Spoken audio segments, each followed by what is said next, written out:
I think we got to start this episode by addressing something. Just our poor production technique, dude. Yeah, just let the cat out of the bag, man. We're gonna tell a quick story. We didn't really tell this in the first episode just because we wanted to get to the card. But this is the second week in a row we have recorded a Hurt Handbook, and then we finish it and we look at the camera. Hasn't been recording for 40 of the minutes, so we're back on for our second take. We hope we're gonna provide the same energy that we did in the first take, which of course you guys will never see.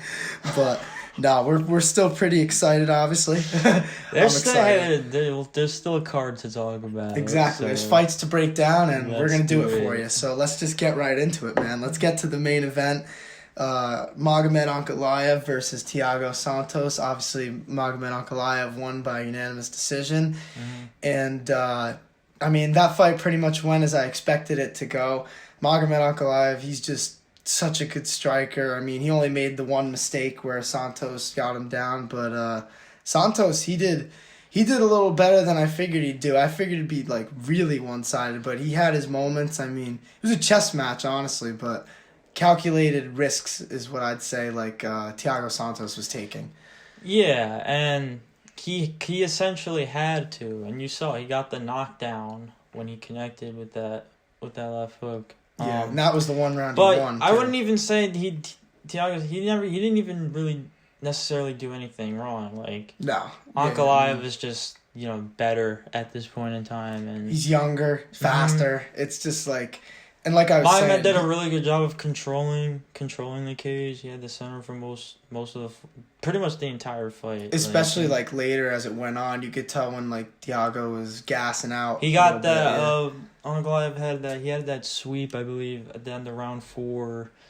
That was pretty much that sealed the deal for in my opinion, sealed the deal for Magomed. Yeah, he had that. Plus, those rounds, some of them there wasn't too much activity in terms of landed strikes. So those those moments takedowns in that you were saying in round 4, those things are just so important to get ahead on the judges' scorecards. But he just looked in control over Santos the whole time, and I think that this fight just really proved that he's elite. Santos just looked gassed in the later rounds. Yeah, I mean, it's just the style that he fights.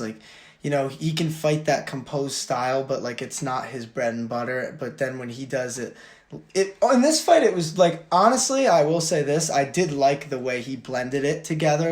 It was almost controlled chaos in a way. He would burst for certain moments, and I think that's the way he honestly should fight from now on, because I think it might be the better way to preserve his gas tank, even though in this one, obviously it didn't. But this is a 5-round fight. You're going to be tired. But we've talked a lot about Santos, but for Ankalaev, man, I'm just so impressed by him. He's the thing that I like the most about him, and I've been saying this, is that he can fight going forward or backwards, which is why I thought Santos was kind of just really in for it for this fight. And for this one, obviously Santos was circling a lot, exploding at certain moments, but against a guy who's as composed and patient as Ankalaev, that's just not going to end well, and it really didn't. He was piecing him up really every round, even though the striking numbers were fairly close. It was just, if you're watching the fight, you knew what was happening. You know what I mean? Mm-hmm. But exactly. What were you thinking maybe for Ankalaev next? Considering this, I think he was number 6, and then obviously he just beat number 5. I honestly think you can give him the winner of the Teixeira Prochaska fight. Yeah. I think that either fight would make a really good fight. I think it'd be a pretty good fight, but I don't know, just because maybe if he didn't get knocked down by Santos, I would feel a little differently, but I think maybe one more fight before that, just because there's still people he could fight. I don't know if they're going to try and redo Jan versus Rakic, but if they don't do that, maybe you could book him versus one of those guys. But maybe him versus Anthony Smith. I know they kept trying to do that on the broadcast because he was working at the desk. Yeah. I think, he was working at the desk. And they were pretty much just it was funny before the fight. They were like, yeah, you think you might be able to fight the winner of this fight? And he's like, yeah, for sure. And then they asked him again after. He's like, maybe. No, I love Anthony Smith. Honestly, him versus Ankalaev would be a really fun fight. I'd love to see that. But it's just funny. I hate how they put the guys on the spot like that sometimes. Like they did it to Chandler with Islam Makhachev. Now that was unfair. You just shouldn't do that. Like Islam Makhachev is dangerous. And they're like, so Mike, you want to fight him? And he's like, maybe. But no, I mean, just Magomed, like I said, I think that this fight just proved that he's one of the elite light heavyweights, and I'd love to see him against one of these top guys again next, because for sure this just proved it. But we were talking about Santos before. I don't really know what's next for him. I'm not ready to say that he should retire, because like he's lost 4 of his last 5 now, yeah, but like all those losses are to like the best guys in the division, and like he beat Johnny Walker, who in my opinion, even though he just lost to Jamal Hill, Johnny Walker's not like a bad fighter, you know what I mean? Like I think he could still beat guys, but it's more just like, what's the point if you're not going to be going for the title? Just ever since the John Jones fight, like it's just everything's just seemingly like just gone in the downward spiral. Yeah, I think it's because of the knee injuries, just because he really messed himself up in that fight. But I think like especially too because he's such an explosive type of guy. Like I remember we were watching him versus Jimmy Manuwa few days ago, and like you had never seen that before, and just it's amazing. Different. Like if you look at this fight and you look at that fight, it's 2 different guys almost. But I don't know. I just don't know what you would do with him next, but I guess time will tell. But the top of 205 switches up fast, man. That's like, true. Maybe Dom Reyes for Santos. I'm saying that might be a solid Dominic fight. Reyes. That might. People forget about him, but maybe that might be a good fight. I didn't really think of that originally. That's literally off the top of my head. The John Jones leaving effect. Yeah, man. It opens up the whole division. I like that there's like so much turnover. I love that Glover's the champ too, honestly. But which was insane in its own right, but yeah, that's talk for another day. Yeah, we could definitely get more into that when him and Prochazka's happening, because I'm pretty sure that's definite. So for sure. But on to the co-main. I mean, the loser of this fight, Marlon Moraes, pretty much a similar type of opinion to how I feel about Thiago Santos. Like, I think it's just, he's been around for a while. He's had his moments. Obviously, he made it near the top, but it just seems to be going downward. And him, it seems like it's a lot worse than Santos, because Santos, he's losing, like, decent decisions at least, but, like, literally a lot of these fights that Moraes is losing are by knockout, TKO, and, like, this fight was literally just clean KO, knocked him out, and then the ref stopped the fight.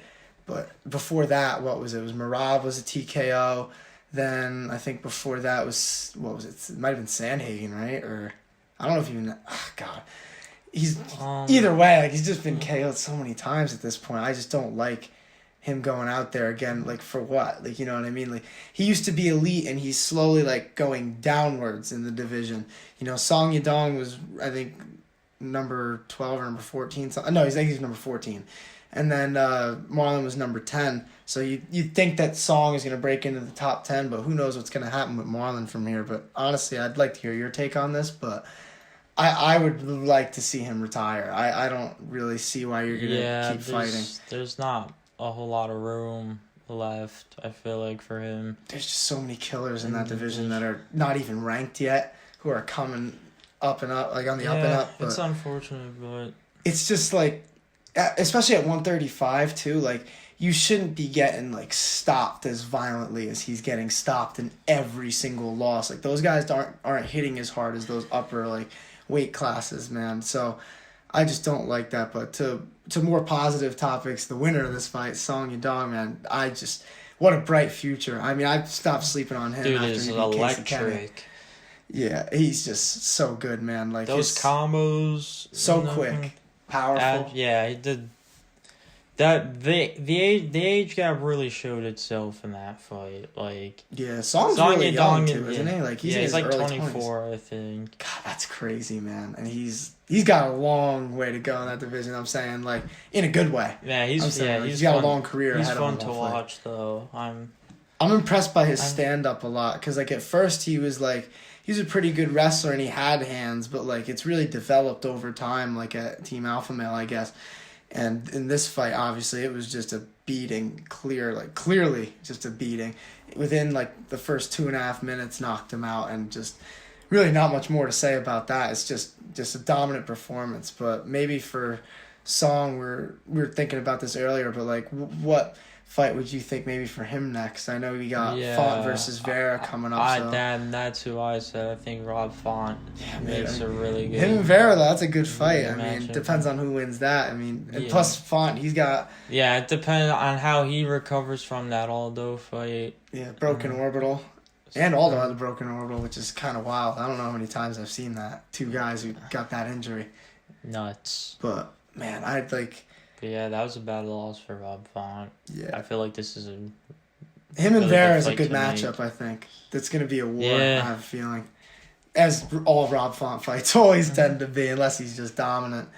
But I think that's a good fight. But maybe for Song Yadong, I think maybe wait it out a little bit. Because he called out Dominic Cruz, but Dominic Cruz, he's been saying, like, I'm not looking below me in the division. I'm trying to move up and get these top guys so I can fight for a title because, he's getting up there in age. But I think you were saying this before, too, when we were talking about it, like, off camera, but you thought him versus Cruz would be an interesting fight, right? Yeah, I mean, I don't necessarily think it happens, but... It's an interesting one to debate, pretty much. Like, one of those, like, you're just sitting there, like, talking about fights and, like, who would win this fight, but... I think I have to watch a lot of tape. I don't know. I think Dominic would just have like if right now, like I still give Cruz the edge. Yeah, I think, but man, Song Yadong, he's got so much potential and he's just quickly rising. Like I said, you think he'll break in with the top 10 into the top 10 with this win. Yeah. But on to the next fight on the card, you had Sadiq Yusuff versus Alex Caceres. That was a pretty good fight. I mean.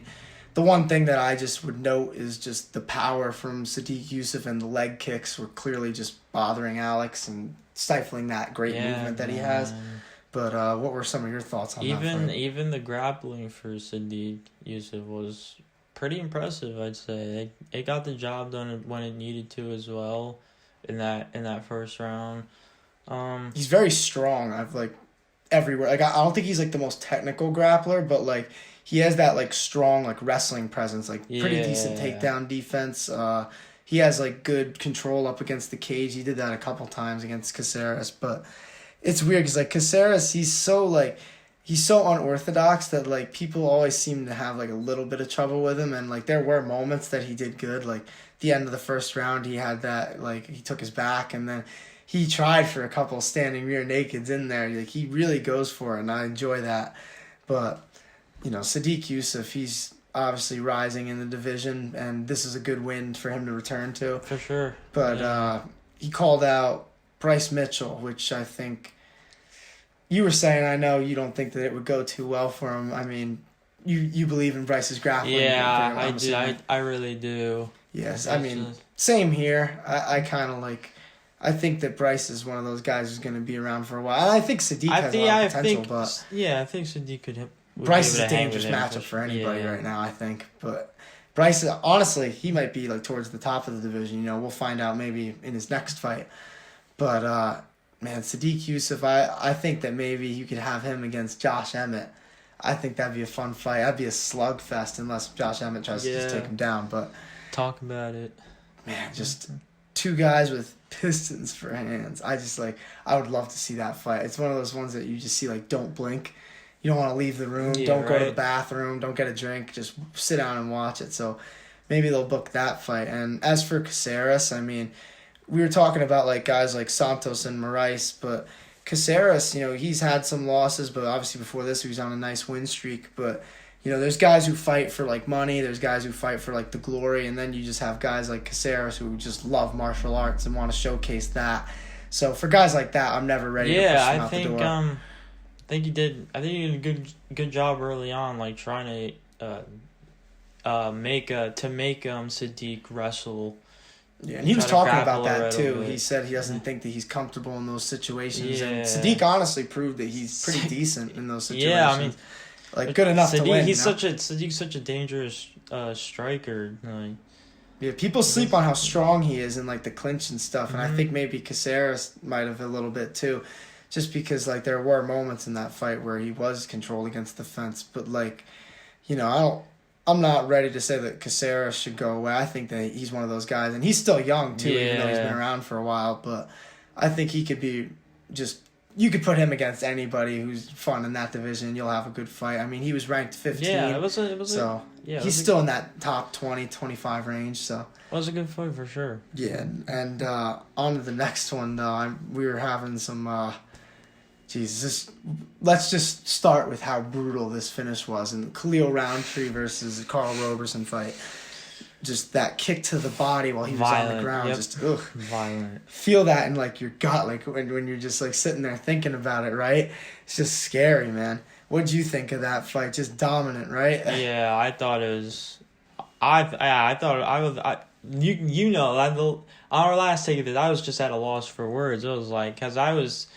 So round one was, you know, they were filling each other out process, and not too many strikes being thrown. And then in round two, I love it. I love when the sponsor isn't even off the screen. From the jump, Khalil Roundtree, he knocks Carl Roberson down. It's like the first day. Jesus Christ. It's so Dude, I don't even blame him. I've never seen something It's just like so... all of his finishes are just the most violent finishes of all time. Like, and the then fight before that was just the punt kick. kicks him right in the gut.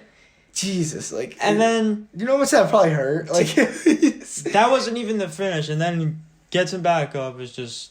Beats on combinations, quick combination, TKO finish. That was a good stoppage too. I will say that because he was done, man. Like he slumped down to the ground. He was Carl Roberson was in like a fetal position. Yeah, that reminded me almost of the way that Dan Hooker looked when he lost to Edson Barboza.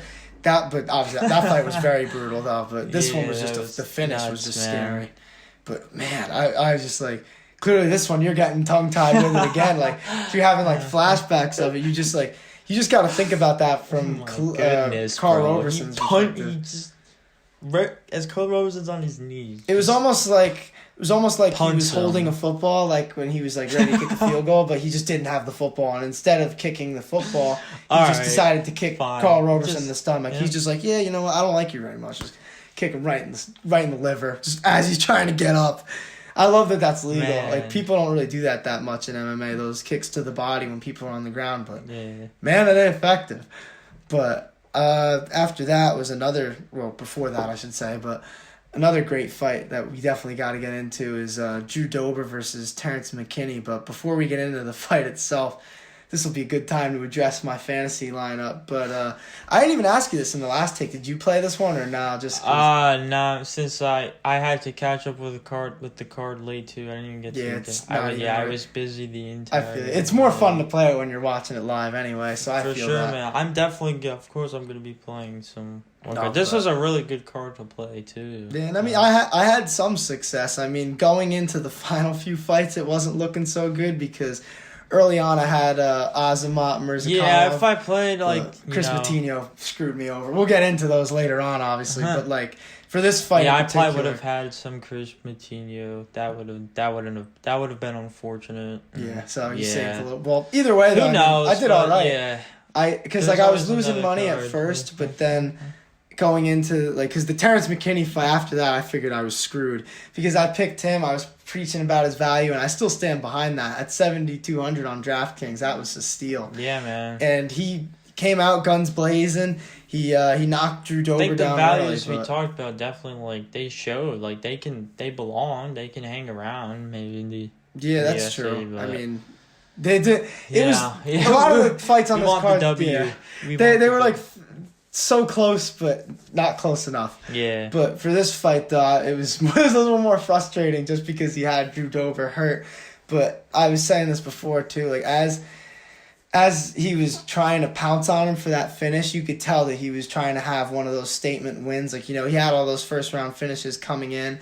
And to finish a guy who's as tough as Drew Dober in round one would be some statement to have. Mm-hmm. But you could tell that he got overzealous and kind of gassed out. And then Drew Dober...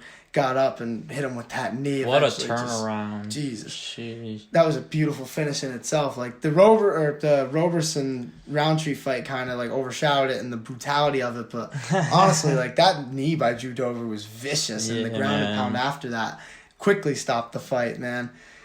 that was just a great performance. Good for Honestly, by Dober. both guys, though. I'm impressed. I think, I still think Terrence McKinney, though, has a lot of potential. I think this one was more of a fight IQ thing. Just because, like... Yeah, like, that you can tell it was a mental learn thing, from not that. physical. Like, he got tired, yeah, but it was because he was trying to push the pace and finish the fight so quickly. But I think if maybe he fought a little more measured, he could have had more success. But just for Drew Dober, though, they were talking about... I was saying this to you before, but I couldn't think of the Instagram page. I should have looked, honestly. But someone was saying it should be Drew Dober versus Bobby Green next, and I like that fight. That's an interesting stylistic matchup because, Yeah, I think that would be fireworks. I like Bobby. I know you love Bobby Green, and I'm a fan too. I like both these guys. But it's just interesting because Drew Dober has so much power in his punches, and he's so tough. And Bobby Green has that same level of power, but he's just so elusive, and I love watching his style. But as for Terrence McKinney... Maybe another young guy, up-and-comer, just get him back, get his confidence back, because he's so good, man. He's got all the tools, the striking, he's got good wrestling. He's good at using his reach, as we could see in, the beginning of the fight. He kept Drew Dober at the end of his punches, but like I said, just the fight IQ, he's a young fighter still, things like that will happen. I think that he'll be back, too, and both these guys, I like them a lot, and they both still have bright futures, I think, in the division. But, and one thing before we get to the next fight, just the fact that didn't win fight of the night is just baffling. Just baffles me. Well, I'm not sure what actually won fight of the night, but the fight that we're about to get into, If you want to start talking about it, I'm gonna look while you're doing that, because I can find out the UFC. Well, what do you think of the Alex Pereira Pereira versus Bruno Silva was honestly a pretty, awesome striking masterclass from the both of them. Even Bruno Silva, who was losing the entire fight, but he was hanging in there on his I don't think anyone won fight of the night, by the way. It says only Really? 4 performances of the night. I don't think that's unless the Pereira fight won fight of the night. Yeah, Alex Pereira was just landing more. Yeah, no, and there were some good shots. Some heavy shots being thrown in that first round, man. Yeah, and he just has so much precision in his striking too. He's so accurate, and you could tell that Bruno Silva was struggling with that, but you could tell it didn't deter him, which I like. I'm really impressed too with Bruno Silva for this fight, just because he came in not fearing the the revered striking of Alex Pereira, and pretty much just fought with all heart. And he did have some moments, he had some exchanges where he was hitting them, but just even if you look at the numbers of the striking throughout the fight, Pereira was just landing a lot more, and it was just more power more often, and just a good decision win by him. But one thing I would like to see him get a little better at would be his wrestling, just because I think when you're getting into those top guys maybe Vettori, Whitaker, who can take you down, he might run into some problems. And he called out Jared Cannonier. I don't think that would be a good fight for him, but that's not going to happen anyway. But man. Maybe that Izzy fight does happen down the line. Him and Izzy, you're talking about Pereira? Yeah, I think I'm telling you, you got to look on YouTube for that fight, or at least just to see the knockout. And sure. Anyone who hasn't seen that too, just look up Alex Pereira's knockout over Israel Adesanya in kickboxing, because just a clean hook, and Izzy just is on the ground out cold. It was a brutal knockout. I will say that, but it's a different sport at the end of the day. Izzy's turned into quite a great MMA fighter, and Pereira I still think has a ways to go, but his striking I think can hang with those top guys. It's more just the grappling that I'd like to see improve. But for Pereira, I think for a next fight, I was saying this to you on the last take that we sadly lost, but maybe the winner of Kelvin Gastelum versus Nasruddin Imavov, because those are two pretty good strikers. I think a Kevin Gastelum fight would just be an even better version of this fight. Kelvin's really well-rounded, and I think that would be an interesting one, because he might be able to take Pereira down, and then you got to wonder what's going to happen there. Kevin Gastelum's been in some wars. Yeah, man. I'm interested, honestly, for this fight that he has with Imavov, because Imavov's a really good striker himself. That's why, even if Imavov wins, him versus Pereira might be an interesting fight. That might be a chess match, honestly. Agreed. that's, I think, where you go with him next. Like I said, I think Cannonier is just way too big of a step up. What do you? I'm assuming you. No, yeah, I agree as well. Yeah, I think that could be something for later down the line. He's got to rack up a few more days. You know the UFC doesn't. Jared Cannonier, like this is the guy who he's about to fight. He's about to fight for this. They're saying that might happen in July. Like that's when Izzy wants to fight him, and I know I was watching Red Hawk recap with Tim Welch, and he was talking to Jared, and Jared said that July works for him. So I mean, hopefully there's no hold up on that fight. Book that fight. Let's get it done. You know, that's a good fight in itself. Let's do it. Man. Like I think Jared Cannonier is someone who's actually a threat. I think Jared's a pretty good matchup for Izzy. Yeah, because man, we'll talk more about that fight obviously when it gets I really hope we can talk. It'll happen. I have faith that it'll happen. The MMA gods will bless us with it, but. Before that, I guess let's get into some of these prelims while we're on like the subject of UFC Vegas 50. But AJ Fletcher versus Matthew Semmelsberger. I mean, another one that didn't really derail my fantasy lineup, but he started off well. Just man, lost throughout the fight. Just the cardio really was the problem, and made some fight IQ mistakes. Good grappling display there, showing off that wrestling. Well, in the early part of the fight, at least. And then just he made some mistakes on the ground later in the fight. That's for sure. More fight IQ. Semmelsberger had a couple nice sweeps, especially in round 3. He was on top of AJ Fletcher for a while, and just I don't know. I think that AJ, as long as he improves his cardio, he could definitely be a force. I mean, he's 9-1. That was his first ever loss. I thought Semmelsberger was a good fight for him. First fight exactly. For him. I mean, we mentioned it on the Sportsbook. The UFC, they know what they're doing when they're booking guys. Like when you see that like a guy in his UFC debut is getting booked against like a really good fighter like Semmelsberger, you have to think that like the UFC knows that this guy's pretty good. And I think AJ Fletcher, especially early on in that fight, showed that he was more than like ready to be in the octagon with him. I think he'll be back. I think he'll be back. Yeah, I have faith, especially because like he seems like he's got like a good mind too. He's got Poirier as one of his coaches, so that's a good mentor to have in MMA. That's for sure. Yeah. But as for Semmelsberger, obviously we don't want to just talk about the one guy who lost. Yeah. Semmelsberger, man, he had a great performance. That was even though he's not like that old. He did show some veteran savvy there in the octagon. He's had some good that's fights. what I was thinking too. Yeah, man, good fight IQ. I think this was one of the more underrated fights on the card. Honestly, yeah, this was a pretty good fight too. Like it started off pretty crazy. They were like throwing hands early, and then Fletcher had the nice takedown. But like I said, he got tired, and then Semmelsberger was putting it on him from there, and much deserved decision win, I'd say. And Semmelsberger, he'll be moving up too in that division. I think he's really good himself. That's why I was giving Fletcher such high praise, because I'm like, they're putting him up against a guy who I think is really good. Mm-hmm. So both of these guys I think have still bright futures, and I'm excited to see where they both go next. But speaking of more up-and-comers in the female divisions this time, 125, Miranda Maverick, I know you're really high on her. She beat Sabina Mazo. Yeah, so if I did play on DK, I probably would have had a good amount of Miranda Maverick. Would have had some nice amount of points, dude. But great showing from her, man. It's just the leg from the jump, the leg kicks just to keep Sabina Mazo honest, and then the takedown. I believe 2 of them in that first round that were successful takedowns. A lot of control time too afterwards.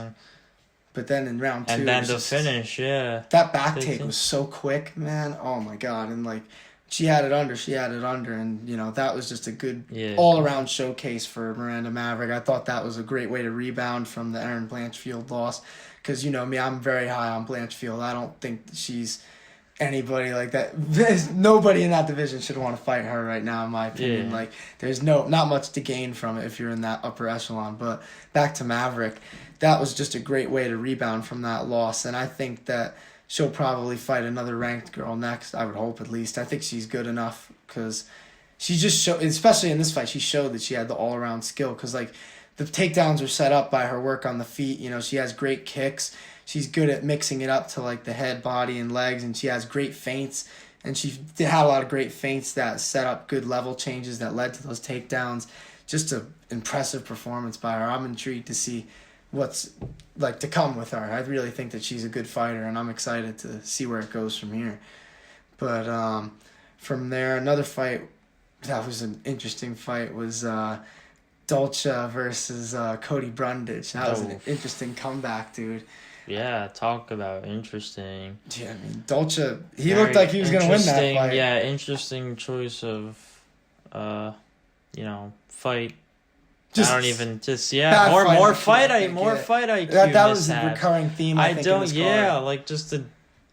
He just showed like typical, you have someone hurt. I don't understand like. Yeah, and he showed a lot of power in those. Yeah, he wasn't really getting tired. He had him hurt, and he was hitting him to the body too. Like you could see he had that finishing instinct. Like I love when guys do that when they have someone hurt and then they're still kind of like going to the body a little bit. Because that's smart, tire him out a little bit. But then, like, made a terrible mistake. Yeah, and right into the guillotine. Like, that was synced on, like, right away. Cinched on, I should say, right away. I didn't understand that watching the fight. Just bad fight IQ. But I think that Dolce could definitely come back. Obviously, he showed, like, a lot in this fight, despite the big mistake at the end. For sure. But, Cody Brundage, I'll say this, like, he was clearly trying to grapple from the start, but then, obviously Dolce's really strong too. You were just saying that, and he turned him around and just was beating the crap out of him. But then, he was, I don't even know if he was ready for the takedown. That was just instinctual, I guess, to go for that guillotine. He had it locked up right away, and just a great comeback win. And obviously the broadcast team was going nuts, and rightfully so, because that was just some comeback. I wasn't expecting that to go his way, especially once he started getting hurt. But, man, just two guys with a lot of potential, I think. But I want to talk next about one guy, I guess, in particular, who I think has a lot of potential, who I honestly didn't know much about going into this fight. I know we didn't talk about him at all during the Sportsbook episode, but Javid, I don't know how to say it, Basharat. Man, that was a great Trevin striking Jones, performance. Because Trevin Jones, he's like, he's not one of like the best bantamweight, or that was bantamweight, right? I think it was 135. It was either that or 145, but either way, that was just a phenomenal performance on the feet. Like from the feints just to like setting up every shot, just so patient, kind of like Magomed Ankalaev, honestly, that sort of style. Like, he was ready to fight anywhere and, like, on the feet, and it's just mixing it up perfectly, composed, patient striking, and even, like, while being patient, he was close to getting the finish a lot of times. Like, he had that one spinning heel kick, man. That was nasty. He almost finished him with that, and, like, that was a counter shot. Like, you don't really see too many counter spinning heel kicks, you know what I'm saying? Yeah. So, he was ready even on just counters with his hands. His hands are super fast, and just... I did want to talk about that just because, like, I was just so impressed by that performance. And, like, I think that you could give him, like, a decent push, like, into that top 25, top 20 next, just because I was just so impressed. But Trevin Jones, I mean, I don't know. What do you think of his performance in this fight? I think he could have done more. That's exactly what I was going to say. I think Basharat was just better in the sense that, he was more active. He just more technical too. Yeah, was pretty much won the entire fight. And yeah, like you said, I thought Trevin Jones could have done a bit more, but I think Basharat, I think he's got a pretty bright future. I could see it for sure. I think he can show that. I think he showed that he can he does a good job of adjusting. His striking is definitely enough to like get him through. Like he can adjust. Yeah, he doesn't. I don't think he needs those like test fights. Honestly, I think that you could get him a little further up in the division. And like one thing I was thinking too, like his interview, man, that was a long interview. I didn't see it. I guess you're lucky you did, dude. I felt like Paul Felder was probably thinking in his head, he's like, all right, man, we gotta keep it going. He's looking at his watch. He's like Jesus Christ, like. This guy, like every time he'd go away from it, he'd be like, ladies and gentlemen." I'd be like, one more thing. He takes the mic. I did see he grabbed Trevin Jones. Yeah, no, that was actually, I will say that was actually very classy because I know I've been hearing about this a lot just from like other fighters who trained at Extreme Couture with that guy Kyle Reyes. So I mean, obviously I don't really know too much about him, but rest in peace. I mean, obviously he seems like a great dude. and gone much too soon. But that was really classy to let Trevin Jones, even in a loss, just go and, give that little shout out that he wanted to give. And that's cool. Classy. You got to respect that. Yeah, for sure. And because of that too, that's what I'm saying. Like, good guy, good fighter. Like, let's move this guy up. He deserves it. Yeah. And I was just ragging on him for how long the interview was, but like, with that, he's a good talker. Like, he's very well spoken. He knew what he wanted next. Like, he's like, I want to like move up this division fast. I'm ready for it, and I respect that. So I hope that the UFC does that with him, because I think that he could definitely move up fast enough. But on to another fight with another guy I have a lot of faith in, but this wasn't his best performance. But we'll get into it. Azamat Murzakanov versus Tafon. Yeah, this was some fight. I guess I'll let you start off. What do you think? What did you think of this fight? I mean, I thought Tafon, he looked really sharp on the feet through the first 2 rounds. He was, I gave the first 2 to him. He looked really, he was landing more and then had kind of like the Khalil Roundtree and Carl Roberson fight. Just the start of the very next round came out. Something He knew a switch just flips. I think in that fight though it was different, because I think Azamat had to know he was down, and he knew how tired he was. So maybe he's like, I don't want to go through the whole round. Just go for it here. What do you think? You think that was what he was thinking? Just try to go for it now rather than gas out. I mean, yeah, probably. He probably knows he's losing. Clearly knows he's losing. Because he started off okay, like he was landing that overhand left, but then like it was starting to get predictable. I think that's better to do, and instead of if it's before it's too little, too late. Like you'll see. Yeah, we were talking for Trevin Jones even. Like, he was doing good in the last minute of that fight, but like we were saying, if he could have just done that maybe like a round and a half earlier, like that could have been much closer.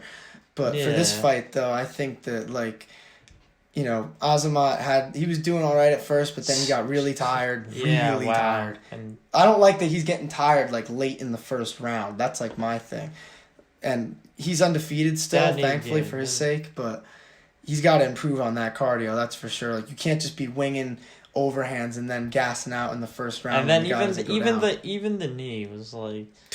That was perfect. It was a brutal shot. He's got power, man. Even like though he was tired, that power just doesn't really go away. But it's more just like the speed that goes away. Yeah. And like I said, when that speed went away, you could tell when he was going to throw that overhand left. It was so predictable every time. And Tafon, he's been in the octagon a few times now. He's definitely seen that type of fighter before, and he had a good fight, great performance, just didn't end the way he wanted it to, obviously. And as for Azamat, he's definitely has a lot of room to improve. And, back to my fantasy lineup, I had him in it. And, God, that fight was getting me pretty nervous because he was losing. I was like, bad start. But then he got the knockout, so I was like, okay.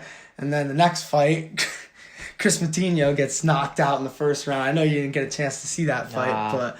Man. There's not much to really say. Like, he pretty much got walked down from the start, and he got nailed by a clean hook right on the temple, and just from there you could tell it wasn't the same. And then Canetti just finished him really easily from that, and I was like, well, that's the end of my fantasy lineup. But it actually, like I said, it ended up doing all right, because what ended up happening, like, I went through like most of the prelims, and like my one lineup was doing like kind of terrible because Chris Matinho kind of screwed me over.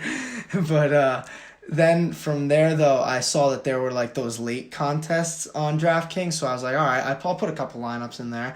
And one of my lineups in there went up pretty high. I forget the exact place that it was in, but I won my money back. I won $1. But I mean, I was down. That's like profit. That's all that matters. I was down like a decent amount going into the final few fights. So the fact that I made my money back and even won $1, I'll take that. You know what I mean? Like, not every card you're gonna be making a lot. Like, I've made some money in the past, but we'll make money in the future, obviously.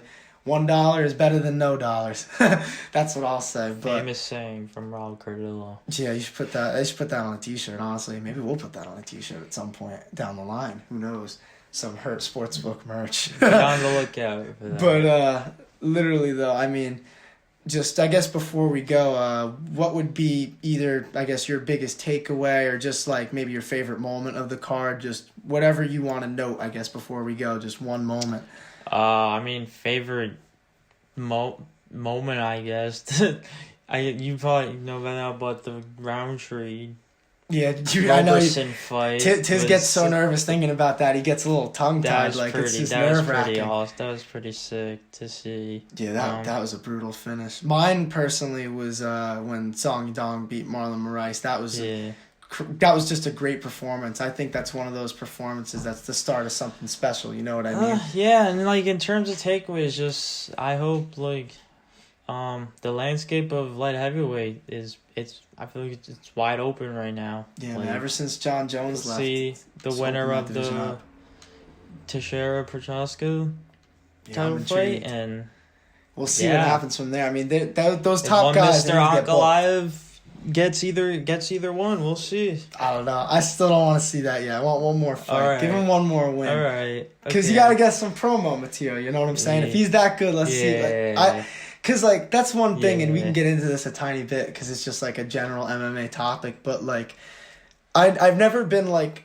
I understand why they do it, but I've never been a big fan of, like, when fighters try and say that they're the best in the world, but then they won't fight anyone. Because, like, you got guys like Khabib and then now Islam who would always fight guys, and then they're like, well, I'll fight whoever because I know I'm the best. I'll beat whoever you put in front of me. But you see, like, a lot of the top guys now, they're so worried about their ranking, they don't even want to risk that, which I just can't stand that, man. Like, because that's why, like, boxing has gone kind of down the drain a little bit, just because, like, you know, people don't want to take certain fights because they don't think it'll be good for their careers. But, like I said, that's what I'm saying. I get it because there's money on the line, but I just wish there were more guys who would be like this, and I hope Ankalaev is like this. I hope he'll fight maybe Anthony Smith next, or maybe Rakic or Jan Blachowicz. But that was a fun card to watch. I enjoyed watching it. It's a little tired during it, but I had a few people. They can live down. Yeah, they can live up to the hype. Yeah, no, there's a lot of good fights. We learned a lot about like a lot of different people, but next week we got UFC London. UFC goes to London. I can't wait, dude. There's gonna be fans there for that. Paddy Pimblett, he's gonna tear the roof off the gaff. Oh my god, I can't wait for that fight. But then, honestly, the main event too. I'm a big Tom Aspinall fan. He's really cool and just like he's a fun fighter to watch. And obviously, he's going against Alexander Volkov, which is, God, I just can't wait. That's gonna be such a fun fight. And then the co-main, Dan Hooker versus Arnold Allen. Yeah. But you know, those are just some fights on this stacked London card. You know, we'll get more into it on the Hurt Sportsbook, which will come out on Friday, and then obviously we'll break down next week's card on next Monday, or technically on Sunday, but the video will be out on Monday. But yeah, that's all we have for today, and just remember to like the video, subscribe, turn on notifications so you never miss a video in the future, and follow the Instagram at the Hurt Handbook, and follow the new Twitter that Tiz is going to be running, also at the Hurt Handbook. I'll be holding it down on Instagram, and he'll be posting on the Twitter, so we're expanding, building the brand. That'll be wherever fun. You need your fight content, we've got it. Exactly. We're only getting better. We're working on a lot of cool content for you guys, so hope you guys enjoy it. Peace.